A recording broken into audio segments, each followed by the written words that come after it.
दगड़ियों, बागेश्वर नगर से करीब 12 किलोमीटर दक्षिण में 1700 मीटर करीब की ऊंचाई पर एक गांव बसा है, लेटी। 11 कोटियों का यह गांव समृद्ध भी है, संपन्न भी है और सुसज्जित भी है। शालीनता तो गांव की रगों में बसी हुई है। इस गांव की सबसे बड़ी विशेषता यह है कि भले ही वह 1700 मीटर की ऊंचाई पर बसा हुआ गांव है, ठंडी जगहों पर ऊंचाइयों में जो वनस्पति होती है या फिर घाटियों में जो वनस्पति होती है, दोनों वनस्पतियां लेटी में मिलती हैं और आसानी से मिलती हैं। आप कह सकते हैं कि लेटी एक ऐसा गांव है, ना गर्म ना ठंडा लेकिन नरम। लेटी गांव ने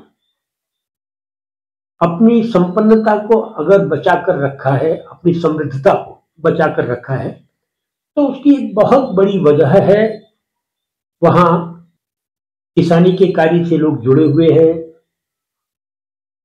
और जो भी गांव के अंदर है वो किसानी करते हैं।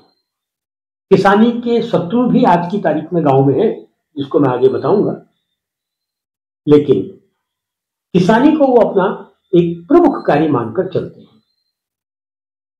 इस गांव में पलायन भी हुआ है। अभी जो गांव वाले बताते हैं उस हिसाब से 120 के करीब मवासे लेटी गांव में है। लेटी गांव एक ही जाति का गांव है, वहां 11 कोटि लोग रहते हैं। गांव वालों ने बताया कि उनके पूर्वज यही पैदल दूरी में 3-3.5 किलोमीटर नीचे जो नंदी गांव है बागेश्वर नगर के अंदर, वहां से उनका पहला पूर्वज लेटी गांव में आकर बसा था और बढ़ते बढ़ते आज 120 मवासों का यह गांव बन चुका है। और भी ज्यादा मवासे होते यदि लोग बाहर जाकर रोजगार से नहीं जुड़े होते और व्यवसायों में नहीं होते, नौकरियों में नहीं होते तब। किसी गांव की सबसे बड़ी विशेषता यही होती है कि वह अपनी पारंपरिक कृषि के साथ जुड़ा है या नहीं जुड़ा है, और वह व्यावसायिक कृषि उसने कितनी स्वीकार की है, कितना अपने गांव में व्यावसायिक कृषि की को विस्तार दिया है। लेटी गांव के लोगों ने अपनी पारंपरिक कृषि को नहीं छोड़ा है, इसीलिए परंपरागत बीज धान के, गेहूं के और साग भाजियों के, दालों के वहां उपलब्ध मिलते हैं। और इससे बड़ी बात यह है कि वर्तमान दौर में जो बाजारों की जरूरत है उसको भी लेटी गांव ने स्वीकार किया है, अपने यहाँ व्यावसायिक खेती का विस्तार किया है। लेटी के लोगों ने बताया कि करीब 20 लाख से लेकर 22 लाख रुपए तक के सब्जियां प्रत्येक साल लेटी के लोग बाजार पहुंचाते हैं। उनका बाजार बागेश्वर बाजार हुआ और एक बड़ा बाजार है। 20 से 22 लाख रुपए साल की सब्जी अगर लेटी के लोग गांव से पैदा करके बाजार पहुंचा रहे हैं तो इसको हम एक बड़ी उपलब्धि कहेंगे। इस बार एक समस्या लेटी के लोग बता रहे थे कि इस बार क्या अभी इस साल दिवाली में जो फूल बाजार जाता था लेटी से वो बहुत कम हो जाएगा, क्योंकि बरसात ने बहुत नुकसान किया है। गांव वालों ने बताया कि करीब 1.5 लाख से 2 लाख रुपए तक के फूल वो दिवाली में बाजार पहुंचाते थे, बागेश्वर पहुंचाते थे। इस बार 10-12 हज़ार का भी फूल पहुंचाएगा तो बहुत बड़ी बात होगी। लेटी गांव ने विकास के मामले में भी बहुत अच्छी उपलब्धियां प्राप्त की हैं। मनरेगा जैसी योजना जिसको गांव के लोग लेना नहीं चाहते, तो पिछले 5-6 साल पहले जब हमने एक समाचार पढ़ा था अखबारों में कि 1 करोड़ रुपए से अधिक के काम तत्कालीन प्रधान ने अपने गांव में करवाए। ये हम जैसे लोगों के लिए चौंकाने वाली खबर थी। और जब मैं गांव में पहुंचा और मैंने पूछा कि वो जो ग्राम आपके यहाँ मनरेगा में काम हुआ था वो कहाँ है, तब वास्तव में वो काम जमीन में दिखाई दिया। मवासों के नीचे, मकानों के नीचे, खेतों के दाएं बाएं दीवारें खड़ी की गई हैं और रास्ते बहुत खूबसूरत, मजबूत और पक्के रास्ते गांव के अंदर बनाए गए हैं। ये जो रास्ता आपको दिखाई दे रहा है इसमें दीवार मनरेगा के तहत बनाई गई है और ये जो दीवार है ये सारी मनरेगा के तहत बनाई गई रास्ते हैं, और रास्ते आप देख रहे हैं काफ़ी चौड़े हैं, सीमेंटेड हैं, ये सब मनरेगा के तहत बनाए गए हैं। विकास को लेकर गांव वालों ने अपने यहाँ कोई कंजूसी नहीं की है। बिजली, पानी, सड़क का पूरा विकास है इस गांव के अंदर है। इस गांव की एक बहुत बड़ी विशेषता है, यहाँ हाई स्कूल है, जूनियर हाई स्कूल है, और उसके अलावा प्राइमरी पाठशाला है। ये विकास के मामले में गांव कहीं से कहीं तक बिल्कुल भी पिछड़ा नहीं है, पीछे नहीं है। अपनी खेती किसानी को बचा रहे इस गांव के लोगों ने यह बताया कि इनके गांव में बंदरों की समस्या नहीं है, तो मेरा चौंकना स्वाभाविक था।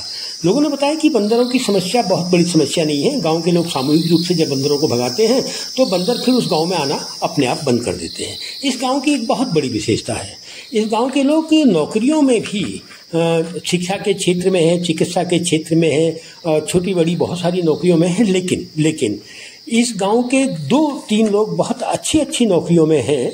एक नाम है नारायण सिंह जी। नारायण सिंह जी विदेश मंत्रालय में उप सचिव के पद पर हैं और अभी नेपाल में अपनी सेवाएं दे रहे हैं। दूसरा है ब्रिगेडियर भूपाल सिंह, क्योंकि ब्रिगेडियर शब्द लगा है तो निश्चित रूप से फौज में एक सम्मानजनक पद पर भूपाल सिंह जी मौजूद हैं। और मेजर किरण ने अभी कमीशन के माध्यम से आर्मी ज्वाइन की है और मेजर के पद पर हैं। वो कहाँ तक आगे बढ़ेंगी ये तो आप लोग अंदाज लगा सकते हैं।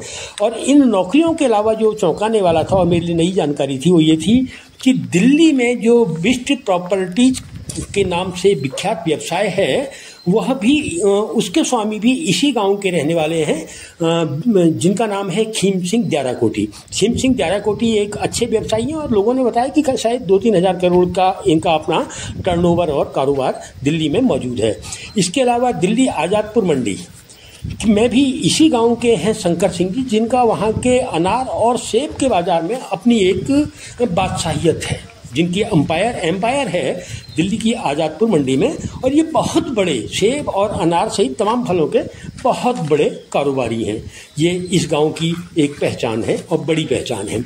इस गांव की बहुत बड़ी अगर कुछ समस्या है तो वो समस्या है सूअरों की समस्या। ये जो तस्वीर में देख रहे हैं ये प्रधान परिवार से है भी, तो जो सूअरों की समस्या है उसको लेकर गांव के लोगों ने अब किसानी का काम छोड़ने का जैसा भी मन बना लिया है। जब मैंने पूछा कि इतनी बड़ी समस्या सूअरों की है, आपके यहाँ बंदूकों के लाइसेंस हैं या नहीं, तो गांव वालों ने बताया कि हमारे यहाँ क्योंकि झगड़े नहीं होते, एक दूसरे की दुश्मनी नहीं है किसी की, तो जब सरकार हमको लाइसेंस देती नहीं है और कह देती है कि तुम्हें तो किसी से खतरा ही नहीं है तो तुम्हें लाइसेंस क्यों दिया जाए। लेकिन इस गाँव में जो सबसे बड़ा खतरा है वो है सूअर। सूअरों के खतरे के लिए एक ही काम जिलाधिकारी कर सकते हैं, कोई वन विभाग को इसका काम सौंप दिया जाए। बागेश्वर वन विभाग के पास 17-18 राइफलें हैं। अगर राइफल हैं तो उनके फॉरेस्ट गार्ड जो हैं वो इन राइफलों को चलाना जानते होंगे, तो यहाँ पर 2 राइफलधारी फॉरेस्टर बैठा दिए जाएं। अब गांव वालों ने जो बताया वो चौंकाने वाला था कि गांव के अंदर जो गधेरे हैं, जहाँ पानी है, झाड़ है, सीरन है, वहाँ लोगों ने जाना बंद कर दिया है। क्यों लोगों ने जाना बंद कर दिया है? क्योंकि वहाँ तो खूंखार सूअरों ने अपना अड्डा बना दिया, अपना घर बना दिया, अपना आवास बना दिया है। लोगों ने बताया कि 50 से अधिक सूअरों का झुंड एक बार आता है, पूरे के पूरे खेतों को चौपट करता है और चला जाता है। दगड़ियों, दिल्ली की भीड़ भाड़ में बिस्ट प्रॉपर्टीज के नाम पर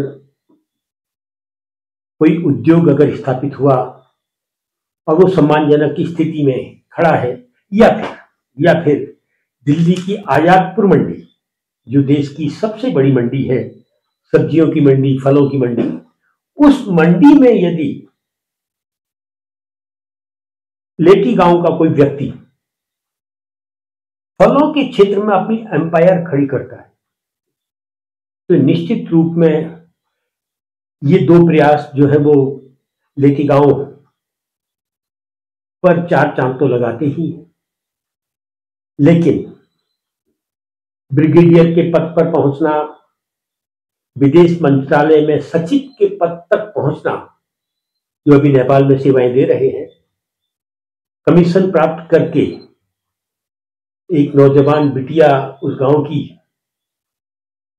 मेजर के पद पर पहुंची और एक पूरी नौकरी उनके सामने है। और किस पद पर जाकर वे विश्राम पाएंगी कल के गर्भ में है, लेकिन ये गांव का सम्मान बढ़ाने के लिए महान उपलब्धियां कही जा सकती हैं और हैं निश्चित रूप से। लेकिन गांव के आसपास, गांव में रहकर जो काम किए जाते हैं, कई लोग हैं शिक्षा के क्षेत्र में काम कर रहे हैं, नौकरी कर रहे हैं, ग्राम विकास के क्षेत्र में ग्राम विकास अधिकारी, चिकित्सा के क्षेत्र में तमाम जो विभाग होते हैं सरकारी, वहां रहकर जो लोग काम कर रहे हैं, उनके कारण भी गांव के नाम में जो 4 चांद लगते हैं, वो उसको भी हम कमतर करके नहीं आ सकते। इस गांव की एक विशेषता और है। जब मैंने पूछा गांव वालों से कि आप बंदूक की लाइसेंस क्यों नहीं लेते, उन्होंने कहा कि लाइसेंस की तो हम लोगों ने अर्जी लगाई थी, लेकिन वहां से जवाब आया कि आपको किसी से खतरा नहीं, यानी पुलिस या जिलाधिकारी या प्रशासन तभी लाइसेंस देगा जब आपको मनुष्य से खतरा होगा। तो बाघ भालुओं का खतरा वो शायद खतरा नहीं मानते हैं। जब बंदूक की बात आई तो मैंने एक सवाल और पूछा कि आपके गांव में कोई है जिसका नाम अपराध के क्षेत्र में आता हो?